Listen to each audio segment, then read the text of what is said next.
Hello, everybody. Welcome to the Elkhart Tapes. I'm your host, Eric Relaford. I'm joined by Lance Lee. Look at him. Look at him. Hey, try not to say any swear words. I was listening to the Elkhart Tapes on Spotify today. John Herman, Joey Davis, a lot of swear words. Oh, yeah.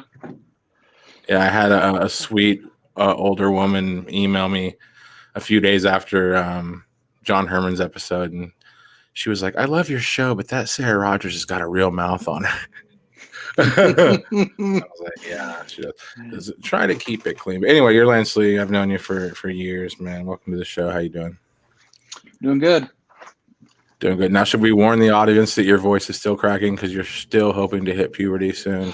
I'll hit It's 40. gonna So happen. maybe It's gonna happen tonight. it might pass then. I don't know. He kind of was. Anyway, listen. So I want to bring you on the show. You're actually not an Elkhart kid. You grew up in the country, so you can't really claim the city. Sorry, we had a vote. And you went to Yarborough, so double boo. Yeah, I mean, I did go to Elkhart too, but there's that. Didn't we kick you out? I voluntarily went, but yeah, we can go. We can go with that.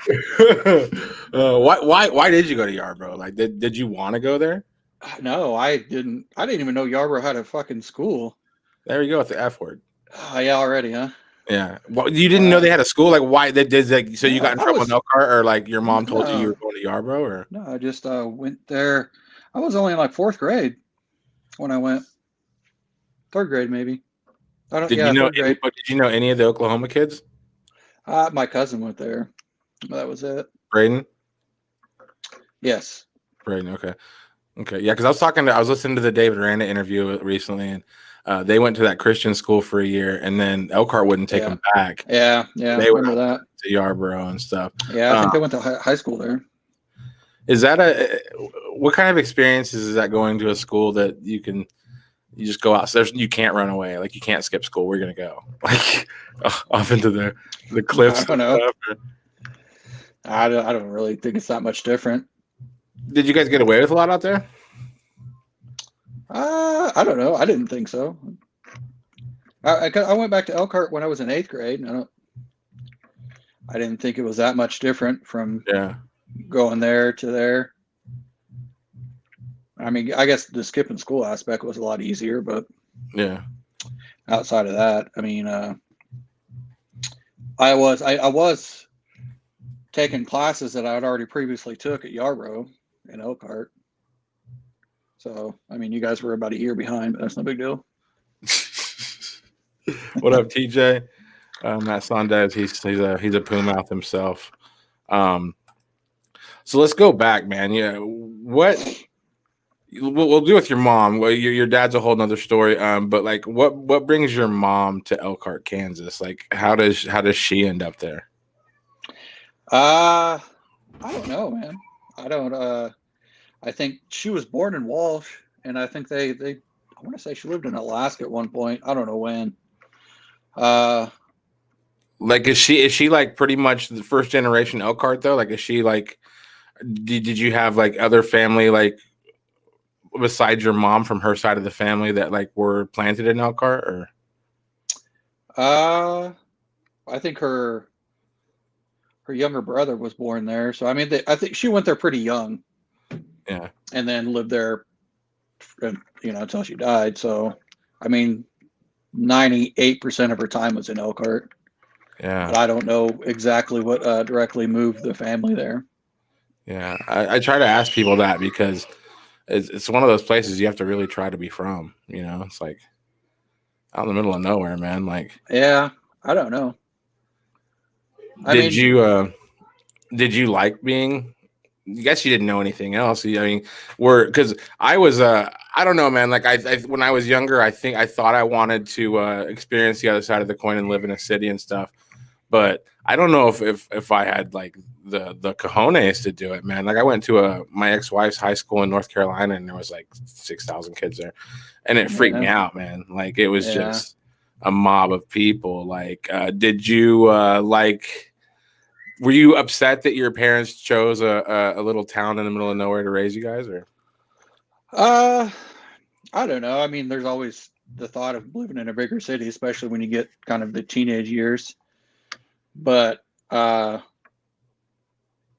I don't know. I kind of the same way. Once I went out and seen some of the bigger high schools, or just some of the ones that had like, 1,000 to 700 people per class. Yeah. I was just like, man, there's no fucking way. I would have. I don't know, maybe probably would have adapted after a while, but I don't know. Would have been pretty overwhelming. Yeah. So, at what point do you start coming over to Elkhart and hanging out with the kids? And how did you get there? How to get to town? Yeah, like how did you start coming to town and hanging out? Like when it wasn't your mom necessarily, but you were hanging out with her all day. Like what age did you start like finding ways into town by yourself and hanging out and stuff? Oh, probably when I was in junior high, like 7th, 8th grade. Well, my 8th grade year, I ended up going back to Elkhart, so a lot of the time I would just not take the bus home and just stay in town. Which was that cool, or was Gina pretty pissed about that?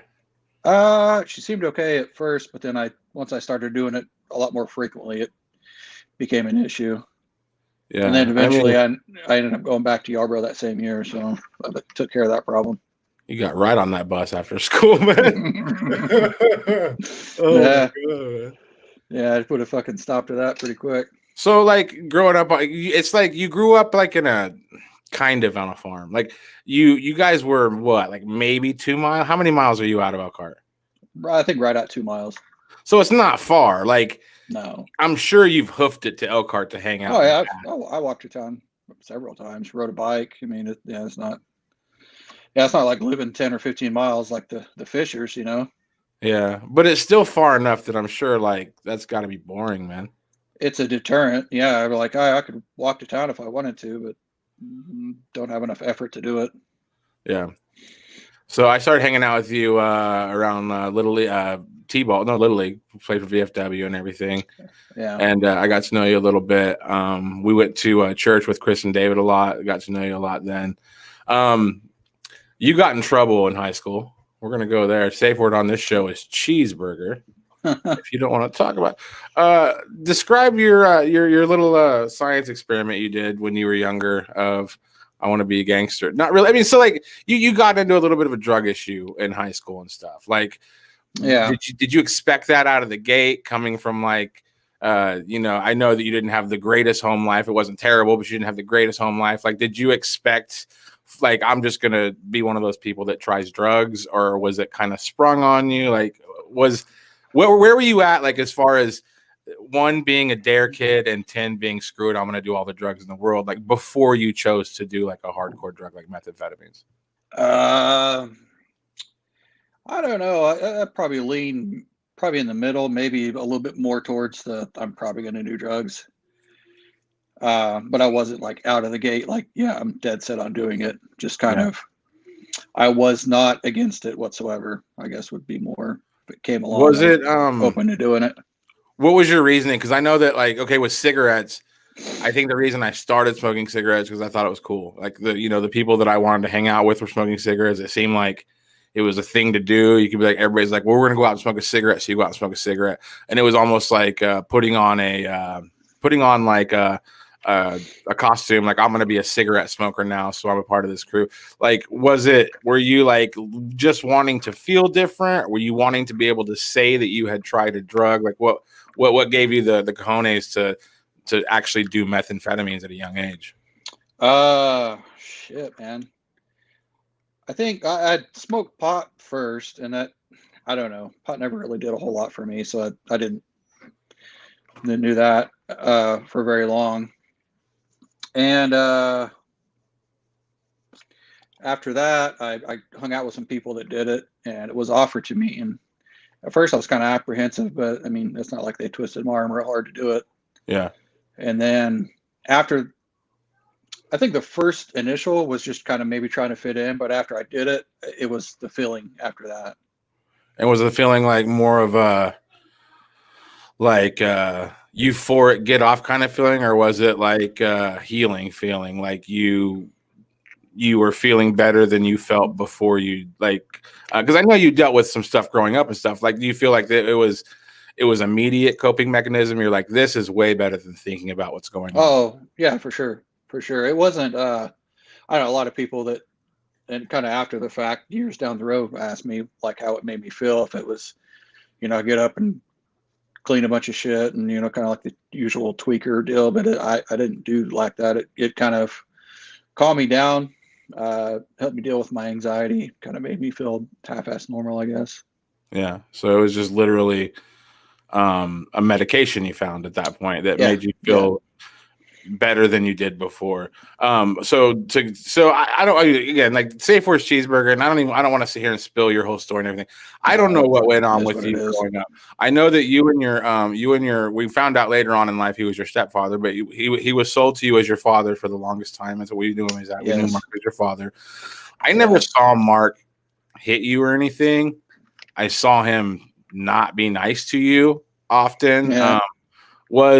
Was there physical abuse going on, or was it just him just being like kind of a jerk to you all the time? No, there was both. I mean, it was it didn't take a genius to figure out he didn't like me. Yeah. So there was more, I don't know, like probably 70% verbal, 30 physical, give or take 5-10%. Any physical's bad. Yeah. But okay, so let me ask you this: like, you obviously don't know Mark is gone. You probably never asked him, but like, I wonder. As adults, we're both getting ready to be 40 years old. Looking back, we can both think of a dozen reasons why Mark wasn't stoked that you were there. He wasn't your father. Yeah. He was a 24-hour-a-day constant reminder of somebody else in town. And he was privy to that information back then, he knew that, which made a lot more sense to me when I figured it out. But at the time, not knowing, under the assumption that, yes, I am his kid, just like, the fuck did I do?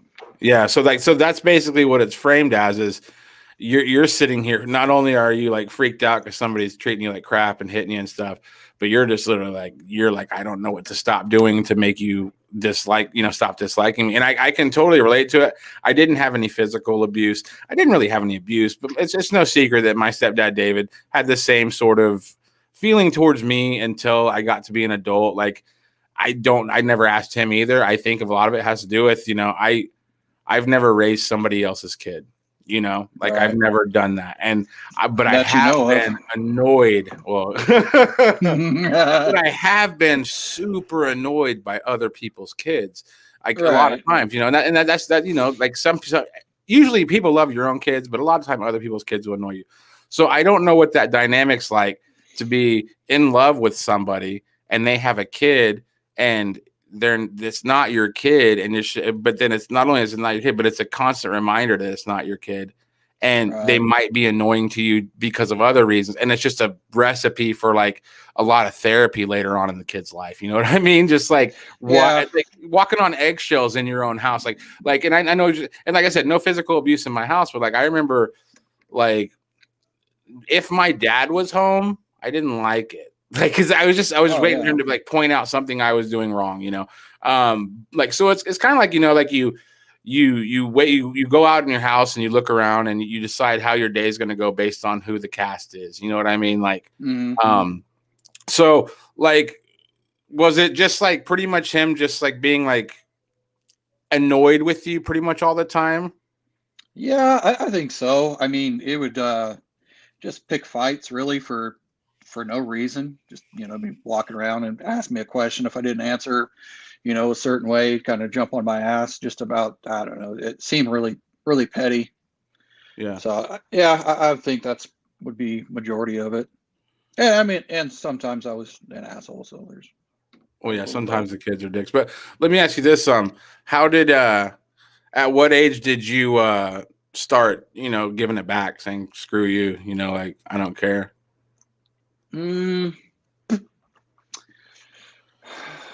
Probably when I got like 12 or 13, more of the vocalizing it. Yeah. As I got did that end up in like more physical abuse whenever you started standing up for yourself? There were a lot more altercations then. And then once I was in high school, the physical kind of stopped just because like physically I was a lot bigger than him. Yeah. So verbal's still there, but yeah, the physical abuse pretty much came to a halt. Yeah. So what is your relationship like with your mother in this situation when you know, you're not the only one in the house that knows this is going on. But you know, she's your mom. You love her. You know, she loves you, but she's also married to this guy, and you know, he pays the bills. It's his house. You know, all that stuff that goes along with it. I know what it's like to look at your mom and be like, "You gonna step in?" And sometimes they don't. What did that do to your relationship? Not saying that, you know, your mom often chose Mark's side, but she kind of had to choose Mark's side a lot of time. Yeah, it all, but I mean, it severed our relationship. After I left the house, we didn't really have much of a relationship, you know. I mean, yeah, she did step in at times, I guess, doing what she could. Yeah. But obviously it didn't put a stop to anything. So I don't know. I think as I got older, I kind of understood where she came from. Not saying she should have stuck with him, whatever, but I think the situation where she was in, especially the older I got and the more her and him both kind of became dependent on opiates. Yeah. That there was, for her, like she couldn't live on her own. Like there was no way out for her. Yeah. So was that something that you saw when you were living there, or did the opiate stuff start after you left? It started when I was there, but not. What started it? Because our house, it was somebody hurt their back, and then 10 years later, everybody's on it. Yeah, same shit. She, I think, I'm not sure when she got diagnosed with the fibromyalgia. Okay. And then started from there, but man, she was taking, and I don't know what escalated up to where she was taking the amount of pills she was, but I remember when she got diagnosed with cancers, and I don't know, mid-20s when this happened, but so we took her in, and then I remember the doctor we took her to was like, I can't prescribe you anything higher than what you're already taking. I was like, which is crazy that she even had a hold of that stuff or be diagnosed with what she had. Not the cancer, but before. Yeah, she didn't even have cancer, and she's taking the maximum amount of opiate. Yeah, crazy. And there was an article written 4 or 5 years ago, and it was showcasing Elkhart, Kansas, and it was a smear campaign on all the addicts in Elkhart, saying that you know, shame on them for becoming so dependent on opiates. And my question is like, where the hell are they getting them? Your mom wasn't going out into the street and getting the highest amount of opiates. No, these are 100% she was going to the pharmacy. Yeah. I mean, yeah, it's easy to blame an addict and whatever, but yeah, every pill she had was prescribed, and yeah, she went and refilled it. She didn't buy anything. Nothing. You don't realize like how our generation's a little bit more hip to it, but you know, our parents are from a generation that if somebody in a white coat says it to you, it's fact. Oh, yeah, for sure. And so like that doctor could have straight up told your mom, I need you to start shooting up heroin 3 times. And she would have done it because she would have thought that's what the kind of care she needed. And so you and your brother had a falling out. He had made a post saying, you know, your brother's mentally ill. I love the guy. There's no diagnosis, but I'd gladly pay for the diagnosis of bipolar disorder on that guy, man. Like he's depressed. He wants to start a company. You know, it's always, but he sort of has this, you know, conspiracy in his head that your mom was basically murdered by the police, and that really pissed you off. And you kind of severed your relationship with him whenever he kind of brought up that kind of stuff. Was it that he brought it out on Facebook, or that? What was it about him? Because like you're kind of saying that she was kind of swindled into kind of taking a bunch of pills until she died. What's the difference in your stories, and what offended you by when he brought that up? Man, a lot of the stuff that he would put on Facebook and say, for one, just wasn't true. He's crazy. And two, I was there, like, to say, well, no, that didn't happen. Like, no, motherfucker. This is the way everything happened. Like physically, I was sitting in those seats in the hospital, taking her to her appointments, which I never saw him at, but that's neither here nor there.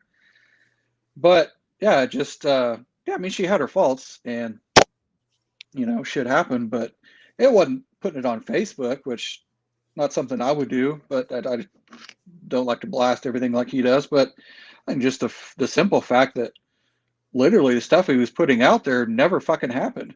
Yeah. And that's, I don't know. And anybody that knows him knows, like, okay, dude, tell stories, right? Yeah. And if you want to tell stories like, I'm starting up this company, I bought 6 houses, whatever, that's fine. I don't care. It doesn't affect me any. But you're going to put out stories about your mom who's deceased and can't refute any of it. Yeah. Just to kind of, I don't even know why he was doing it. Yeah. Just to, I think he's just screwed up, man. Maybe. Yeah. I think he's a screwed up guy. I know he took your mom's death really hard. I know I'm jumping all over the place, but this is something I want to talk about. About a year or two before your mom got sick, I had gone to see you. You were married. You were living in Boise City. You were working at a gas station, and you all but hated your mom. Yeah. You felt like she was, a lot of it wasn't your mom, because at this point we're definitely dealing with opiate addiction. So she's not even there anymore. Yeah, this we're dealing with somebody who's medicated 24/7 as doctor's orders. We definitely want to point that out, doctor's orders.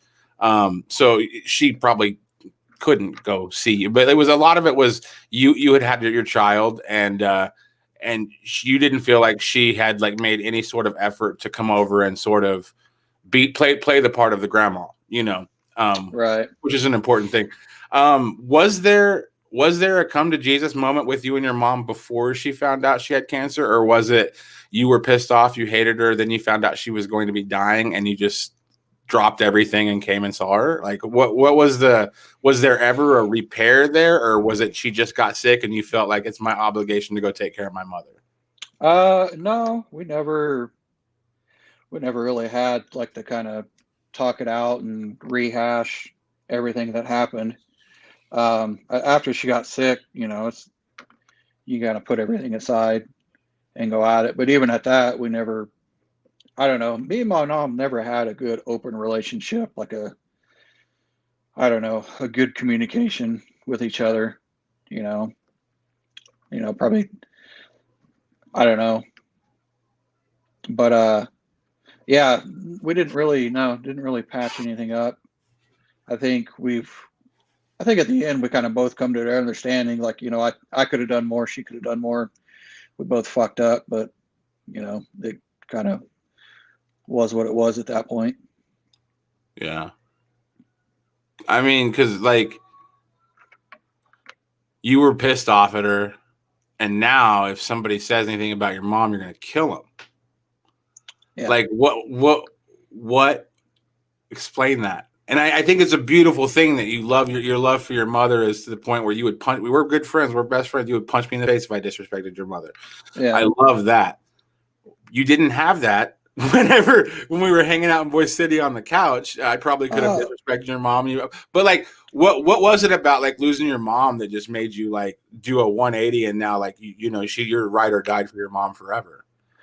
Man, I don't know. I think a lot of it just come with getting older, and I don't know. I think experiencing the world and how things work, and kind of,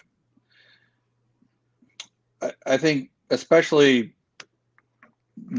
with my wife now, who's a drug counselor, learning a lot of stuff from her and on just people's tendencies and stuff like that. A lot of stuff, I don't know, not to say it wasn't her fault, but it kind of wasn't her fault how things played out. She was put in a situation where I don't think she knew how to do it with, and did the best she could, And so, I don't know, I think kind of forgiveness from that standpoint of kind of understanding the whole situation a little bit better instead of just taking back. And I would always look at, especially back then, looking at that standpoint, hey, I had a kid, well, why aren't you coming to, to see your grandson? Just looking at, why aren't you coming to please me instead of me kind of finding out what's going on with her? Yeah. So I think that was the biggest factor.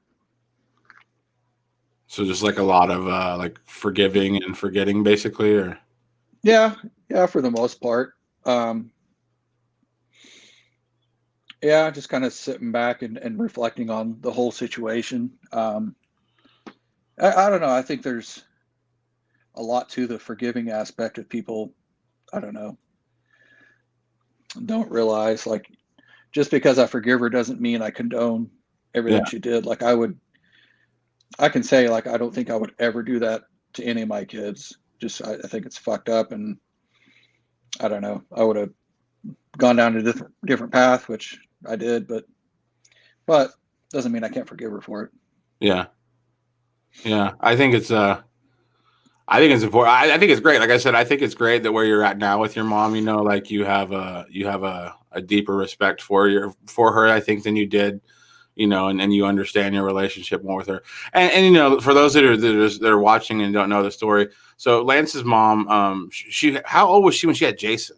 She had to be young. 19 maybe ish. Okay. I want to say probably me and Jason are. So she was a kid. Yeah, I mean, she was really young. I think she was like 23 when she had me, and I think we're about 5 years apart. So, I mean, you think about 23 years old, man, like to be, you know, and so your mom, she got pregnant by a guy. Yeah. She got into a relationship with Mark, your stepdad. You were born. You were told your whole life that Mark was your dad. You told me several times in confidence when we were growing up that you didn't think he was your dad. Yeah. Which I didn't know. I thought you were I just thought you were wishful thinking. I was like, I don't know, man. Part of it kind of was. Your mom says she was there, and that's the guy, man. Like, you know, I was like, I'm pretty sure that's. I don't know how science works, but I'm pretty sure that's your dad, man. Because I had no concept of any of that, and it was a very well kept secret. Nobody talked about who your dad. Nobody talked about that stuff. You know, even your brother Brian, now that you know is your brother, I don't even think he knew. Like nobody knew. And then you found out. You move out of your mom's house. Things are bad. And your aunt, Connie, go over that conversation with me. Like, were you guys is she just like cooking burgers? By the way, Lance, this guy down the road is your real dad, and he died 2 weeks ago. Or like, where do you guys get this conversation? And does she tell you this stuff willy nilly, or is she kind of like, I'm letting state secrets go right now? No, I pressed her for the information, so it wasn't. But so I talked to. Greg Jenkins was the one that told me. And so I forget how old I was. I think it was 16 maybe when I found this out through him. And at the time I had no idea who he was even talking about. Does he tell you like, hey, your dad's Troy Boner? Or was he just like, hey man, how does he tell you that shit? So I had the same conversation with him like I had with you, like, hey man, I don't think Mark's my dad. You know, for a long time I thought, well, maybe Buddy's my real dad, which is Jason's dad. Yeah.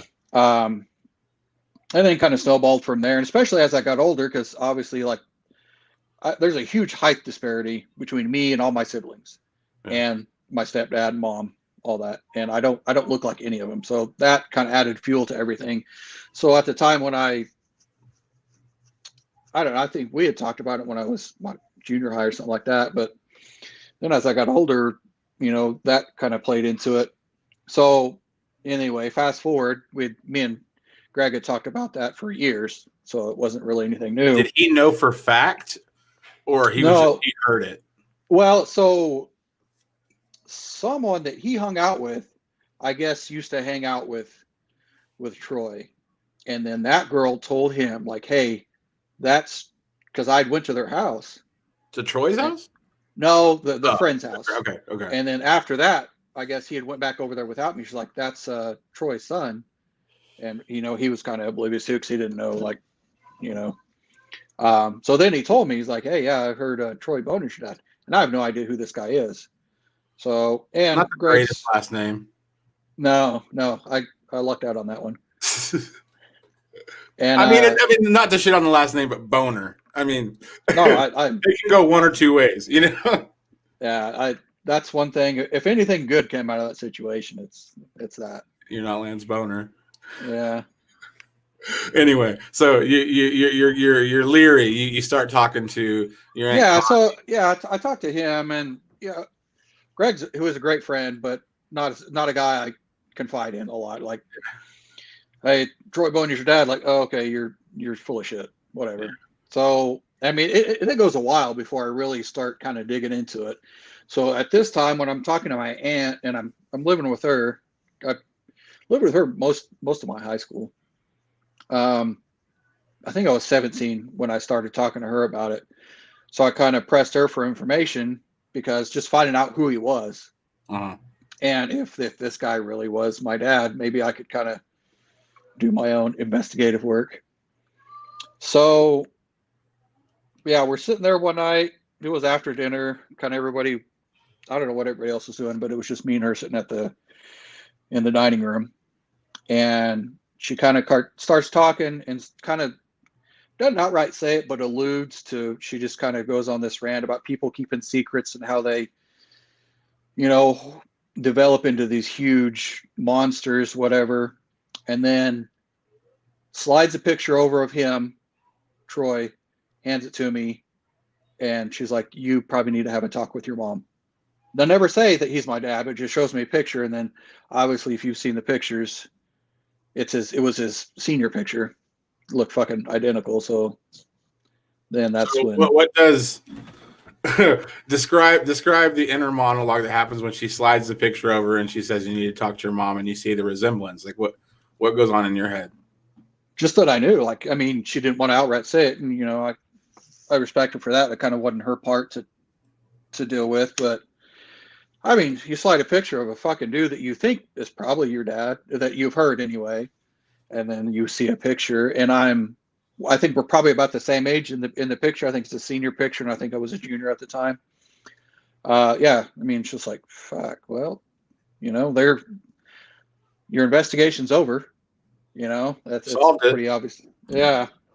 And so, I mean, like, what's the emotion? Are you relieved that you're like, I knew it, and then like, how quickly are you like, God damn it, I'm pissed off? Like, man, it was, I think more of I knew it, and I felt better because I didn't feel like an idiot. Like if I would have found out 100%, like maybe I'd taken a paternity test. No, Mark's your dad. Like, wow, I feel like a dipshit. Yeah. So I think I was relieved and kind of happy, just kind of confirming what I thought for a long time. But then after that kind of wore off, just kind of anger, like what the fuck, man? You put me through hell. Did she tell you he was dead when she slid the picture over? No. I did find that out late. Well, I think I already knew he was dead through Greg. So yeah, then a short time after that, maybe a couple days go by, and I went and talked to my mom about it. And I don't know, man. I don't. Did she cop to it right away, or did she try to keep it going, or? No, it was pretty much right off the bat. I mean, I told her before. I mean, we had talks, kind of here and there about Mark not being my dad, and talking to her about it, and more of the resemblance, because I didn't look like anybody else and all that, whatever. And so then when I came to her with it, like, hey, I heard Troy Boner was my dad, and I could tell. I mean, she didn't cop to it right away, but she sat there. She was sitting by the window smoking a cigarette, and she stayed quiet forever. It's like, all right, man, that's, kind of like when somebody's caught, like, fuck, I don't know what to say, kind of that moment. And so then we went and sat down and talked about it for a little bit. Did she give you any reasoning why that was such a secret? Oh, man, I know, like, he was an alcoholic. I knew there was that. But the part that I didn't understand was, okay, I would maybe understand it if you don't want to be around him because of his drinking and kind of his lifestyle, and you married an upstanding citizen. It would kind of make sense, and I would get you protecting me. You took me away from an alcoholic and replaced him with another one. Doesn't make a lot of sense to me. And even though, Troy one of them, to be honest, I mean, this is probably, and I'm not trying to be callous or anything, but like, there was two alcoholics, and one of them was financially stable. Yeah. Oh yeah, for sure. Yeah. Money. Yeah, for sure. But just from the aspect of the parents, and that's not me saying your mom's a gold. That's me saying your mom. That was the best opportunity for you, was to be raised by Mark Lee. For sure. And maybe obviously she couldn't foresee all the stuff that was going to happen, but I mean, if you're going to take two alcoholics, the one that I'm actually his kid's probably going to treat me better. Yeah. Not to say either situation would have been great. But yeah, so that was, I don't know. We never really, I think, resolved that whole deal. It's not something she really wanted to talk about. And so how did you introduce yourself to the surviving members of the Boner family? Because Brian was there, the grandma was there. Like how do you introduce yourself to them, and how long had they known about you? Well, the grandparents and I think aunts and uncles had known all along. Brian, I don't know when Brian found out, probably around the same time I did, I think. Anyway, so I met him first. Were you and Brian friendly before that at all? Or did you know each other? I'd known him, yeah, but I think I'd hung out with him once before. And I always wondered that too, because so when I went back to Elkhart my 8th grade year, that's when I met him. And I think I'd hung out with him one time somewhere at the park or something like that, but I didn't really know him. But I mean, that is what would have happened had we stayed friends and like I went over to his house, that I don't know. I met your dad. Yeah. Several times. And it was when he was sober. But the shitty thing about it was he was sick every day because of what the alcohol did to him. He was sober as a judge, but he was vomiting like blood and stuff all day. Yeah. Like he was very sick. But and this is off topic, one thing that your father taught me and was we were sitting there and some lady came over to the house and she was asking your dad a bunch of questions about something. It was like it might have been the census or something. It wasn't a big deal. It was just some lady asking your dad questions. And she asked for his social security number and he rattled it off. And I was kind of impressed by that. I was like, damn, he knows that. And then she asked Brian for his and he's like, I don't know. And your dad just he gave us like a 5-minute talk about how important it is to know your social security number. So I went home and learned my social security number, Yeah. But like he was a nice guy. I should have asked him what wine was. Okay, but let me ask you this. Do you feel like he wanted to get to know you your whole life and he was told not to? Or do you feel like he was like, yeah, I don't got to take care of this. This is awesome. Or I don't know. I mean, I guess later kind of finding out, I think he wanted to, but was kind of told to stay away. But in the same sense, like if I had a kid and someone just took off like, hey, you're not going to have anything to do with him. Like, okay, well, you're not going to tell me what to do.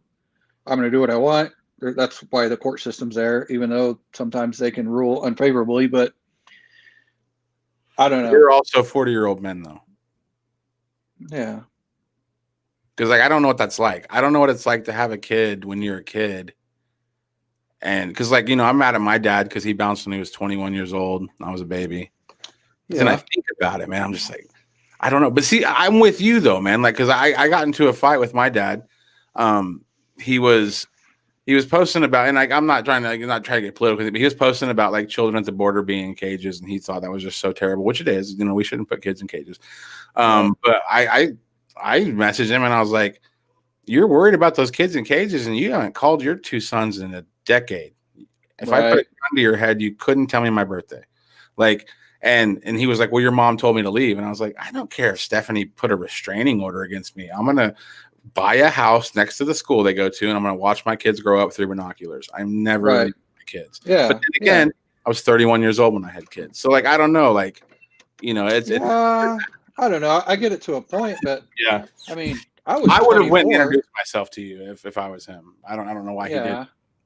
I don't know. I mean, I get it to a point. Obviously, he's an alcoholic. He had, some other shit he was trying to deal with. So, I mean, I'm not I don't know, hold a lot of animosity towards it. Obviously, I think there's stuff he could have done to get involved, obviously.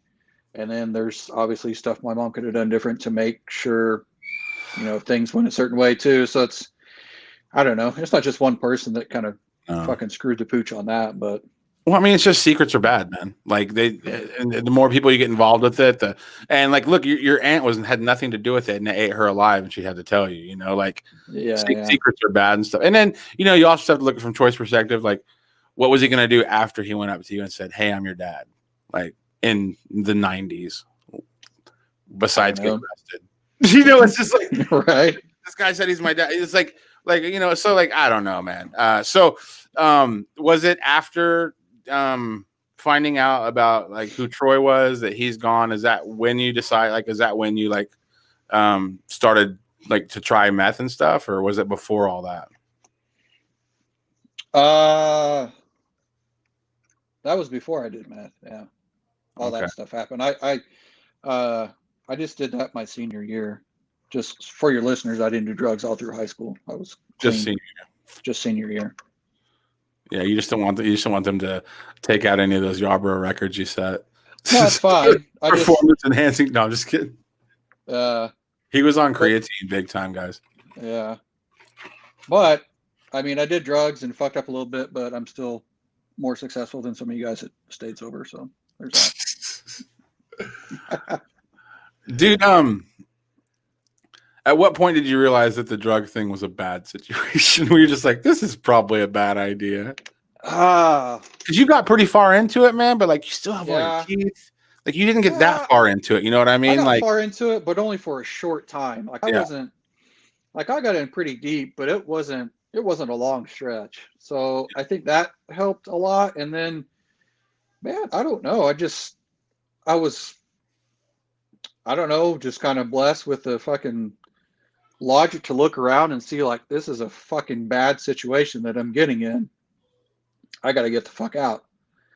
And I did. Like what was your, you didn't go to treatment or anything. Like what was your get sober plan? So I was working at Dollar General and just fucking living in a trailer house, just basically spending my money on rent and drugs and not really getting anywhere. And then I was wanting to get a better job because, obviously Dollar General don't pay worth a shit. Yeah. And so I was sitting there thinking about how I'm going to pass a drug test, and then thought about it for a couple days, and then just like, man, why am I trying to figure out these fucking crazy ways? Like, just fucking stop doing drugs. Yeah. And so I was like, man, fuck it. Told a couple of my friends, like, man, I'm stopping. Like, we're going to get high this last whatever I had left, and then I'm out. And that was it. I got high for the last time, and they were, and the people that I was with were fucking cool as shit. Like, good for you. And nobody tried to drag me down. They were all supportive. They all still hung out afterwards. Like, sometimes they would do that, and I would just drink beers. Yeah. And that was kind of it. And it eventually, that kind of phased out, hanging out with that crowd, and started drinking. It's not as much fun when you're not doing it with them. Yeah. Yeah. And, well, that too, like, they would come to my house, and then after that, a lot more people started coming over and drinking with me. So I think the different crowd kind of scared them away or phased them out, or however you want to put it. So you knew that when you find out when you're, Brian said he was 17 when he found out that you were his brother. When you find out that Troy's your dad, you already know that he's passed away. He died. Yeah. Complications from alcoholism. Does that ever play into mind whenever you yourself start partying quite a bit with the booze? Yeah, a little bit, but I don't know. I've always had a good cutoff point. Not that I'm sure I've drank way more than I've ever needed to, or drank more days than I fucking needed to, and wasted money on fucking big bar tabs and shit like that. But aside from that, though, like, kind of knowing like, hey, if I needed to chill out, I'm more than capable of doing it. It's not, it's not that hard for me. Just like my drinking slowed down a lot, obviously, especially at this age. But I mean, like with the liver stuff you were talking about, like They didn't tell me to stop drinking, but they said it would, to get all the testing and shit done. So I haven't drank in like probably a month and a half, and it's not, it doesn't bother me at all. Yeah. Is the booze just like, are you just kind of like everybody else, like that's our age, like it's kind of a hobby, like you get to try different, brews and like get to for sure. You get a little buzz from it, but it's more about like textures and tastes and stuff, like, unless you're just a guy that's buying like the 30 rack every day and going through the whole thing. But I mean, a lot of people drink every day, but they're not getting like hammered like they were, like Matt says, Camp 2010 church days. Nobody's getting like that hammered and stuff. No, I think everybody's pretty well calmed down. And if I go to the grocery store, I buy a 6-pack of, usually I try to get something new that I haven't tried, or something that I like. But yeah, I don't go get fucking 30 stones and see how quick I can down it. Yeah. So how screwed up are you, man, with this with this life that you were given, man? I don't know. I mean, I go to therapy every once a month. Well, it's got to be more than that, but you can't in Western Kansas. There's just not enough therapists. Every time I tried to go, it was like, I can get you in 2 weeks. I'm like, buddy, I'm not gonna make it 2 weeks, man. Like I'm hanging on by a thread here. Like I just always felt like it was hard to get like constant, like weekly. But you obviously you don't need weekly therapy, but I always felt like it was hard. I needed it for a while, but I went more before. Like I've been going for a long time. I've been going for fucking probably 7 years now. 8 years. So when I first started, I went a lot more. So it's kind of tapered off, and I got on medication too since then. So that has helped. Medication, therapy's helped a lot too, but.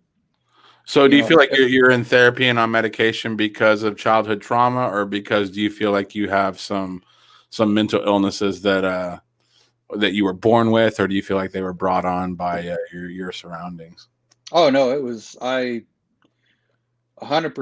I would say it's probably from my childhood. And what symptoms do you battle? Is it like depression mostly, or? Yeah, depression a lot, anxiety, anger a lot. Like, I don't know, the anger so much is I don't know. Sometimes no, that's just like the only emotion I feel sometimes, instead of like something else or conveying it as something else. Like someone would say, oh, that's, I don't know. Like, I don't even know what other fucking emotions there is. Just either, hey, I'm happy, or that fucking pisses me off to no end. There's really no in between. Yeah. So that's why like the medication helps a lot with, and sometimes for a while, like the drinking helped, like with my anxiety. It was not, when you say anxiety, like, so my anxiety is I'm afraid of mouse poop because I can get the hantavirus. Yeah. I'm afraid of like when you have anxiety, what scares you? Is it a disease? Is it fear? Is it lack of fear, failure? Like what do you freak out about? I don't know if it's a lot of fear based. It's just I get agitated real fucking easy. And then I think too, like my expectations, like in parenting, like if I'm not on my medicine, are just fucking really unattainable. Expect my kids to do a little bit too much and be too perfect. And I think when I'm on it, I'm a lot more lax and lenient, and probably come down to normal instead of, running a fucking boot camp. Yeah. I don't know, man. It'll either go one or two ways. They'll hate you and never talk to you again, or they'll thank you for raising them not to be idiots. Like, yeah, two ways it's gonna go, buddy. Yeah. What has your journey with your parents? These, and just like me, we were both brought into the world by kids, and raised by kids. What do you draw from your personal upbringing towards when it comes to being a parent yourself? Man, almost all of it is fucking what not to do. Like just I don't know, thinking of like stories and stuff like you tell your kid or your spouse of kind of stuff you did when you were younger, and you just kind of look back like, oh shit, that was kind of crazy. I would never let my kid do that. Yeah. Or just kind of being more present, you know. I know a lot of the time, you know, especially as I got older, man, I could pretty much go out and do whatever I wanted. And it seemed like kind of a gift when I was that age, but now it's just kind of, oh, they let you do whatever you want because they didn't fucking want you home. So didn't care if you were there or not. Yeah. Right. Yeah. I mean, there'd be times I'd be out like on a fucking school night, fucking 1 or 2 in the morning, and then yeah, I'd kind of get chewed out when I get home, but like you didn't give a shit I was gone. Yeah. More that they woke you up when you got home. Right.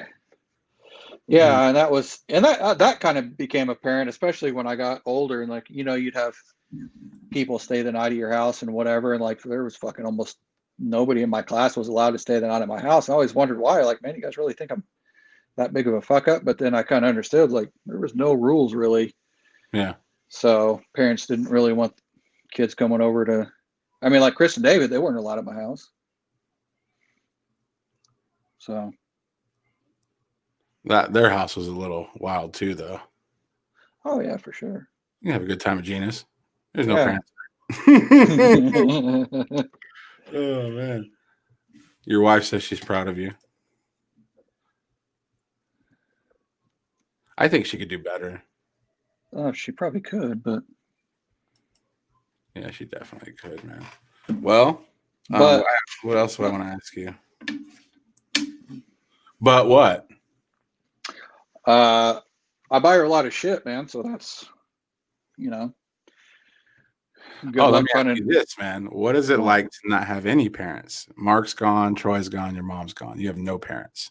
Plug for my wife's podcast. I don't know, man.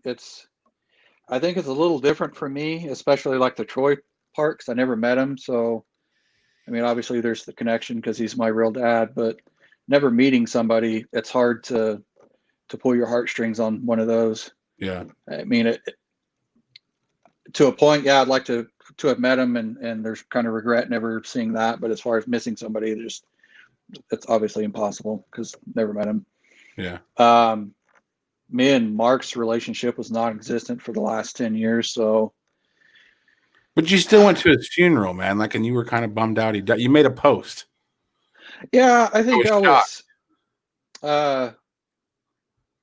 I think there was regret. I think, I don't know. Me and my sister communicated, like, I guess me and him communicated through her. We talked about talking to each other. Never really happened. I don't know. I guess neither one of us kind of too stubborn to fucking make the first move or whatever. Yeah.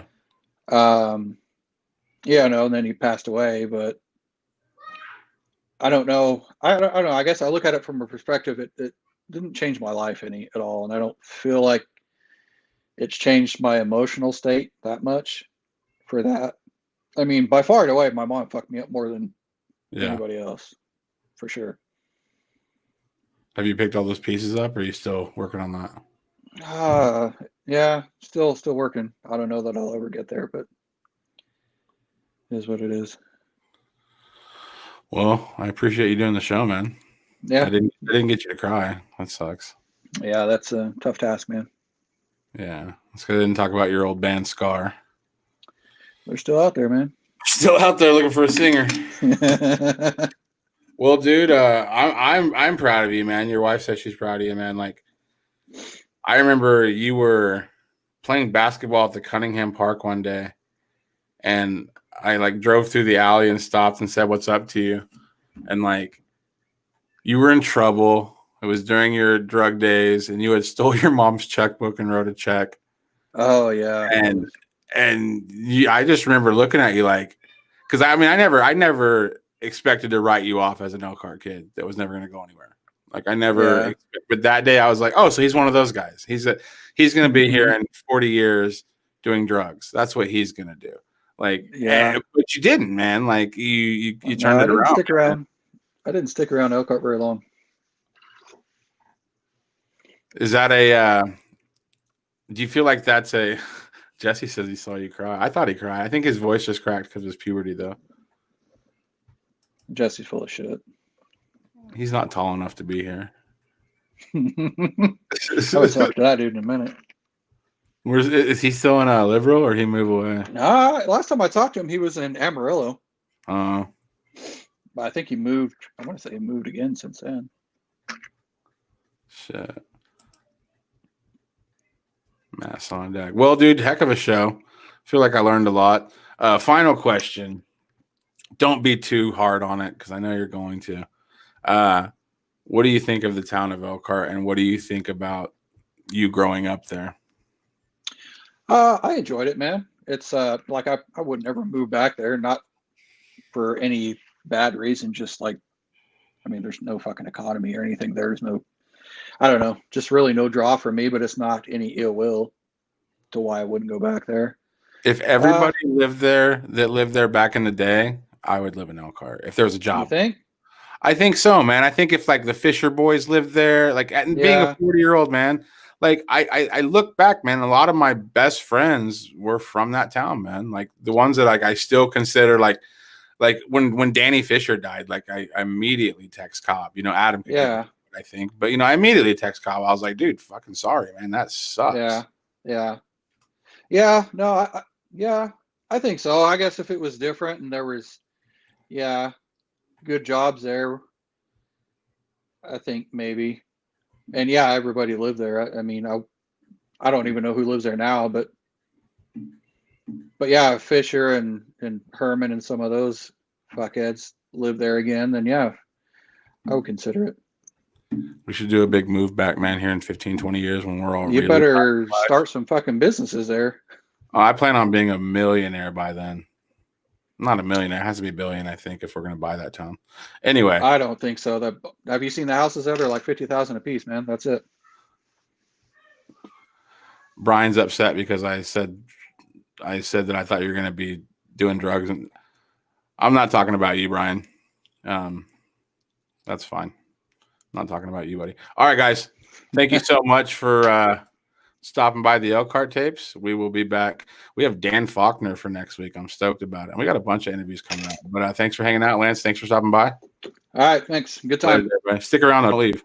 Well, I don't think it. I thought it. That's different. I said what I said and I meant it or lamented. Words given weight without thought in a person. The way that I talk and the way that I ought to be able to pause and to say that the fault can be placed on my arms. I display for the salt to disgrace in this arm. Pray for the day they could wait for the calm.